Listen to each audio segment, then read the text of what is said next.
welcome to Teaching Truth. My name is Glenn Cartwright, and I invite you to open your Bibles once again in the book of Daniel. This book rich in material and depicting the life of this exciting man called Daniel.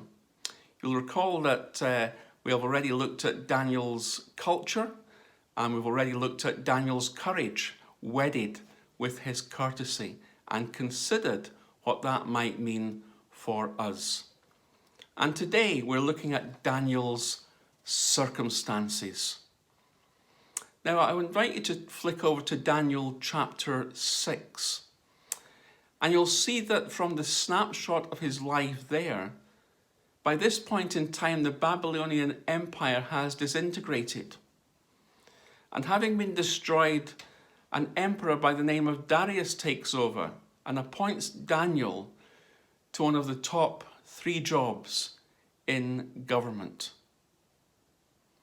Now bear in mind that although the Daniel we read of here is a much older Daniel, probably in his 70s or 80s, his shoulders have probably become rounded, his hair has probably turned grey, his wisdom has probably been sharpened by years of experience, and having been appointed to the top job, as it were, to the inner circle, to the cabinet, he is in effect one of the elder statesmen in the empire.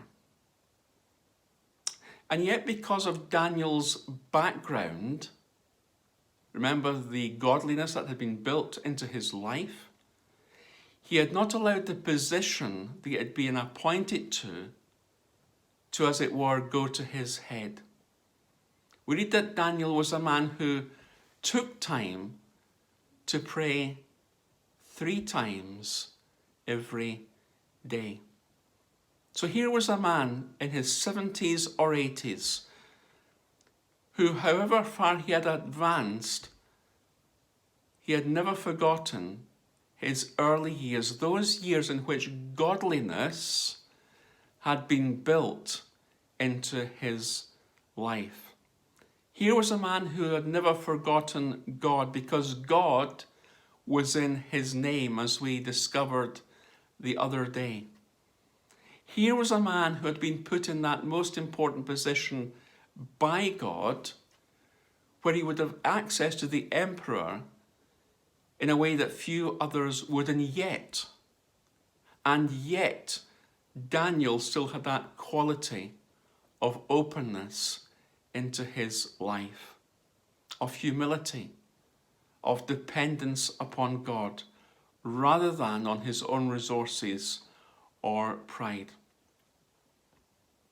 William Wilberforce, that great parliamentarian, was at one point in his career rumoured to be in line for a cabinet post promotion, one of the top jobs. And as he began to write in his journal, he began to fantasize about what this might be like if he got this cabinet post. And then he says that Sunday brought the cure.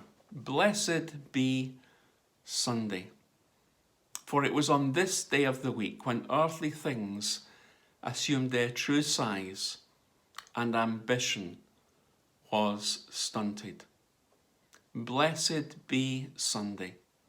For it was on this day of the week when earthly things assumed their true size and ambition was stunted. Daniel was a man like that. However high he had advanced, he was still interested in the work of God, and he was a man who was devoted to God. The simple challenge for each and every one of us today is this, from the life of Daniel. Whatever position, socio-economic position, work position, whatever position that might look like and feel like for you, whatever position we find ourselves in, let's use that not to honour ourselves, but to honour God. Though Daniel was a great man, a godly man, he did not think it below himself to be devoted to God and to pray 3 times a day. So as we think today of Daniel's circumstances where he found himself. He had been appointed to one of the top jobs. May we, like Daniel, have those characteristics of openness, of humility, of dependence upon God, so that we might be used, as Daniel was, by God. Join me tomorrow as we look at Daniel's commitment, and may God bless his word as we study it together. God bless you.